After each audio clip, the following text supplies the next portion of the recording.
Welcome back to Central Valley Talk, where we've been talking about the markets, investing, where you should put your money.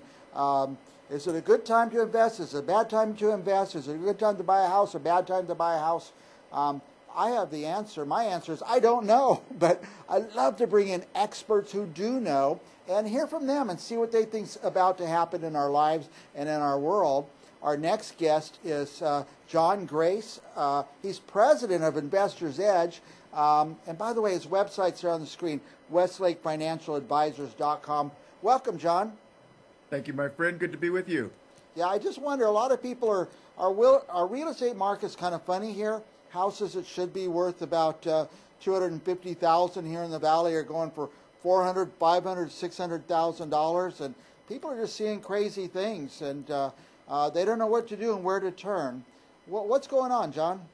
Well, I would say, Mike, it all depends on how you want to play your hand, right? Yeah. Is it a good time to sell? I would say absolutely. Is it a good time to buy? I would say I don't think so.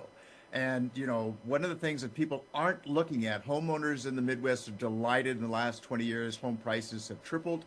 On both coasts, they're delighted that home prices have quadrupled. Yeah. But here's the point of the unsettlement, if you will, and that is when we look at average household income, it's only gone up like 1.6 times. So that means it's quite a big disconnect from the reality that most people are experiencing in terms of their income and the prices of things going through the roof. What we think will happen, Mike, I like to kind of put things in perspective.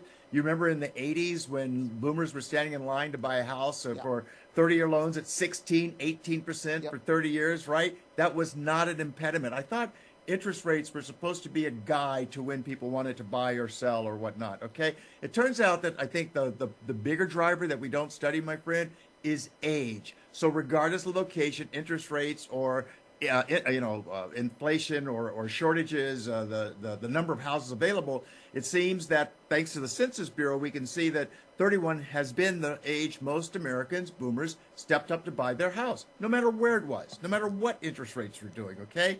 No matter the location. It seemed like a bell was ringing. At 31, we just have to go buy a house. Well, then 10 years later, that seems, again, according to the Census Bureau, when people tend to buy their biggest house. That's what boomers were doing, selling the starter home for the McMansion, right? Yeah. On all this acreage. Well, and now what are we hearing about? Shortage. Yeah. Well, the research team, Dent Research, says, hold the phone. First, let's look at the fact that average age of death in America keeps dropping. Every country went down with COVID. Other countries, UK, Canada, Japan, all went back up. We keep going down right now. Last I looked, it's about 76.4 is the average age of death in America, right? And if we look at Donald John Trump, he's in the news a lot. He turned 77 last year. On the 14th of June, he turned 78. Guess what happens at 78? That's when we see the pattern that many people tend to sell their homes. Well, here comes 76 million people. So what I'm saying to folks who have one or two or three, four properties, that they don't love, this is probably your best time to take your chips off the table, get your cash so that you can be prepared for the next wave. Otherwise, you may discover the prices go down and they don't recover fast enough for you, like maybe even within your lifetime. And for buyers, Mike, I'm saying, okay, clients come in, they say, hey, we've got enough money. Looks like we can live to 100 and we're not going to run out of money. If we live each to 100, that's a good test. We got some extra money. Can we take some out and buy Junior and Missy a house? Well, yeah, let's look at both sides of the equation. Yeah. If you buy a house at these nosebleed levels and you wake up and find that the price on average drops as little as 14% in Nashville, as much as 70% in Phoenix, say an average of 50%, if that doesn't bother you, go with God, all right? If that doesn't sound like fun, I'm going to suggest you hold on to your dry powder. Don't buy anything yet, because if prices come your way, you'll probably be able to enjoy that upswing from the bottom up, as opposed to having that great regret paying $1 million for a house and waking up 2 months, 2 years, whatever it might be, and now it's worth $500,000. That's probably going to be tough to have a nice day. I tell you, back in '08, I know prices are different in Southern California, but here in the Central Valley, in '08, a house was selling for $240,000. The next year sold for $80,000, one-third. And good point. If you know that's coming, you can keep your powder dry, so to speak. Yeah. Yeah, things go up, and every 11-year-old, 7-year-old around the world knows that all bubbles burst, Yeah. right? Either the helium comes out of the balloon or the bubble just bursts. So that's what I try to say to folks. Don't get high on the hopium here. Hopium. Really look to see how things may unfold, because it's after the disaster happens that, we all want to just cry in our milk. And let's notice, Mike, you talk about the 80s, we all just knew Japan was going to be number one in GDP, right? We were okay with that. Okay, you guys take it from here. Well, let's just notice that their stock market peaked around 1229.80, 89, and then dropped 80%. A year later, the real estate market in Japan dropped 70%. That's Wow. right. And, Wow. and and I can see when we look at vacancies, this is mind-boggling. There are 11 million vacant homes in Japan, and we want to say, oh, well, that's happening over there. Well, if we get past the belief that it's all about shortages, we find a 17 million vacant homes here in the U.S. of A. Yeah. And who would be the top leaders in terms of states for having the most vacant homes? It couldn't be Florida, could it? Yes, it is at Wow. 1.7. Well, okay, that's not New York. No, it's Florida. Well, what's number two? Must be New York. No, it's California California. with 1.6 million vacant homes. Mm. So it looks like, we're coming out of these houses one way or the other, and we've got a lot of vacancies. And let's suppose that, we're going to see people dying outpacing people buying. That's probably not good for prices or rents if you wanted to see an upswing, if you were depending on the history just to keep carrying you forward. Now, I made a commitment to myself is that I don't want to become an expert on this. I mean, it would just take too much time. There's experts out there like you guys and your company, and you guys are the experts. And you're looking at all this data on the economy and what might happen, and how can people take advantage of your expertise? Well, I mean, first, I would say we want to have a change of our thinking, okay? I've only been in the securities business since 1979, and the one master plan of things is buy and hold, sit and take it, hold and hope, stocks for the long term. We don't help people see how to prepare for losses. And that's the way it's hard to have a nice day. I think we could learn, Mike, from none other than Warren Buffett, who said back in February, as it was getting great acknowledgement, great press for Berkshire Hathaway stocks approaching about $1 trillion in value. Yeah. This is what he said that most people missed. And I'm glad you're asking this question. What he said that most people missed is we did good, but if we had limited our losses, the value could be twice as much. So I'm saying let's start with how we look at things and recognize it's those losses that make it tough to have a good time. Savvy investors hate losses more than they love gains because those losses can just be a huge eraser. And if the gains don't just go back to the high water mark, well, that's called regret. So we suggest that we look to see how bad can it get personally, and then see what you can do to limit your losses. The 1-2 punch that we're adept at, Mike, is we like to apply active management strategies. What does that look like? Well, remember the movie Karate Kid, Wax On, Wax Off? In '08, if you had $1 million and you saw throughout the year the market's getting nastier and nastier, we were in the business of not holding on to those shares, but selling those shares systematically, wax off. In some cases, clients went from 5% cash at the beginning of the year to 100% cash by the end of the year. What does that mean? What do they say, Mike? If you find yourself in a ditch, stop digging. They stop digging at less than 20% loss. Market was off 37. Vanguard's, most of the stock funds were up over 40%. They took about 5 years to get back to even. People who were off less than 20 got back in, came back down from, let's say, 100% cash to 5% cash starting March 9th, March 10th of 2009. Saw a net return of 25, 26%. Well, that means your $1 million is back to $1 million in 24 months or less, as opposed to taking 48 months or more, thanks to a robust market. So our whole claim to fame is let's limit those losses. First with active management and then with greater diversification. Let's learn from Yale Endowment. It always surprised me when we look. First, I only see 3% stocks, 3% U.S. stocks, not 30%. They've long gotten out of the 60-40 model that the securities industry still touts as the only way to go, saying you're adequately diversified. Only Yale says, We didn't lose any money in '08. That's what they say on their website. I suppose it's true. And what I noticed, Mike, is that they've got 5, 6, 7 legs under their portfolio stool. No big bets. I think the highest holding is about 17%. But as little as 3% in U.S. stocks, 5% or so in bonds. So they're doing vastly different work. We can't do exactly what they do, but we certainly can learn from the best and the brightest. Yes, yeah. And again, why should I become an expert when somebody else has already figured it out? Well, that's what we do. That's what we like doing, and we want to make sure people can live to 100 and afford to stick around without trying to go be a Hallmark greeter and discover you are overqualified. What would I find? What would our viewers find if they go to westlakefinancialadvisors.com? Yeah, they'd see some of our interviews, like it's always a joy to be on your show.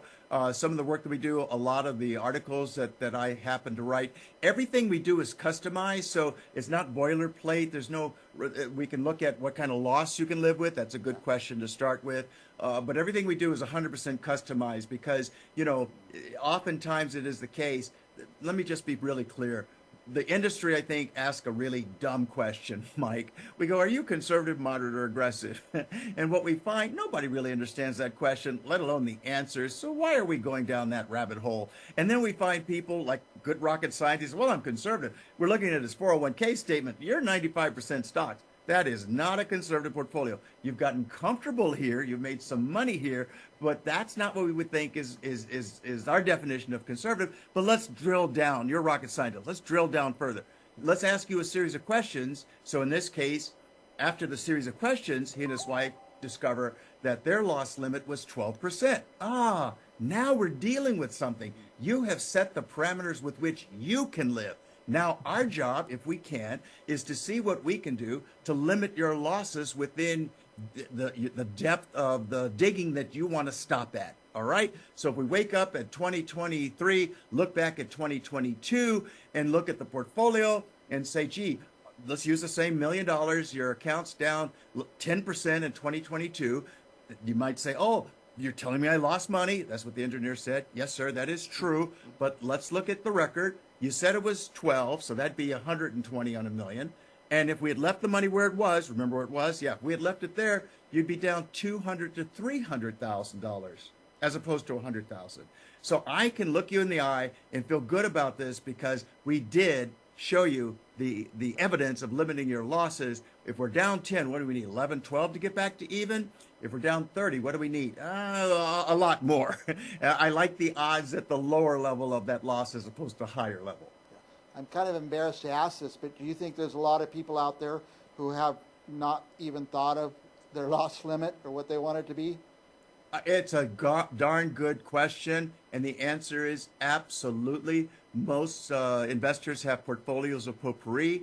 Most of my peers are very nice people, well-educated. We don't smell bad, won't embarrass you at your children's wedding. Frankly, we're quite lazy. Yeah. We just keep telling you the same thing we learned 20, 30, 40 years ago, whatever it might be. We don't focus on learning from the endowments or like Warren Buffett.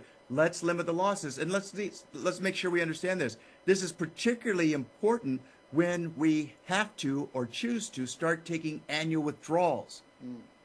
Okay, talking to a CPA just earlier today, and he says, yeah, there were two 50% losses in the same decade. I go, isn't that fascinating? Who was ready for that? But the good news is that most people were contributing during those two 50% losses, 02, 08, 09. That's the good news. They were buying more shares when the prices became depressed, right? Like the tide goes out, you can pick up the shells on the seashore. But if you were taking withdrawals, 3%, 4%, stick around to 80, and now it's over 8%. Every year, from a traditional retirement account, the withdrawal rate goes up no matter what. And no, there's no way to avoid the taxes. Right. But have a just one 50% loss and an 8% withdrawal. How's this plane doing? It's coming down hard.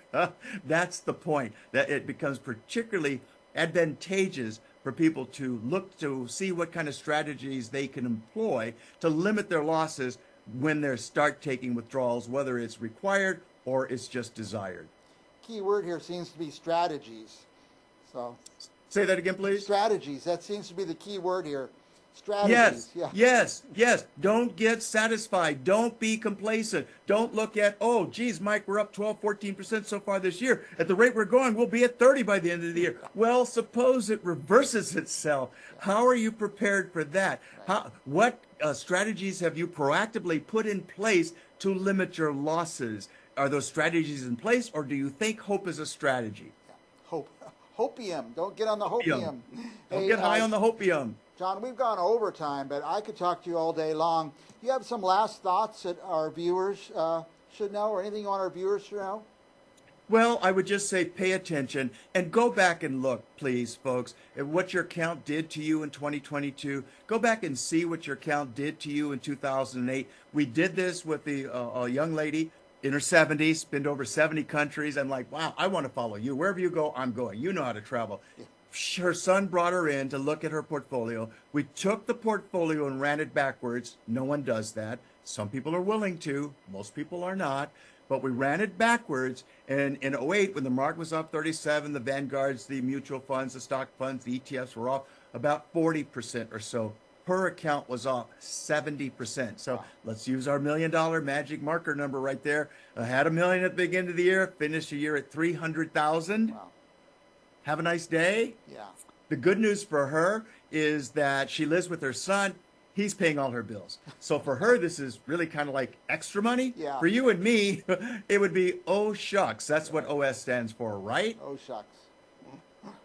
What the F? What the fish? Is like we like what the fish? 60% stocks. I'm sorry, 60% real estate is what our research team is suggesting is baked in the cake. Might be 80 to 90% for the stock market that's baked in the cake. It may be happening simultaneously. We will see how this unfolds, particularly through the rest of the year. And it's usually around the September, October time, where things often come apart at the seams. But that's why we're saying, I want to leave it like this. I take my kids to the movies when they were little. We would go throw our jackets down in the seats and go get hot popcorn. Yeah. But before we could take our seats, I would run in front of them, look at them as they're facing the theater and say, okay, where are the emergency exits? Right. Okay, I'm looking at you. You point where they are. Because if something wrong goes down, I want you ready to get the heck out of here. You take your mom, I'll take your brother, right? We're going to get out of here safely. We don't want to be stuck in here while the fire just consumes everything and everybody.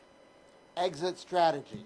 Yes, sir. Yeah, or think of it this way, Mike. We see so many floods, right? And what does some people do? Oh, Mike, we're going to ride this out. Ha ha ha. Well, the animals don't do that. No. The animals don't look for the prettiest, the strongest, the one that's the most likable. They look at the smartest, and the smartest animals go to high ground. So don't drown. Turn around. Turn your assets around. Don't drown. Thank you, John. I hope you come back every month or so. I look forward to it, Mike. In the meantime, may the 4th be with you. All right. Goodbye, John.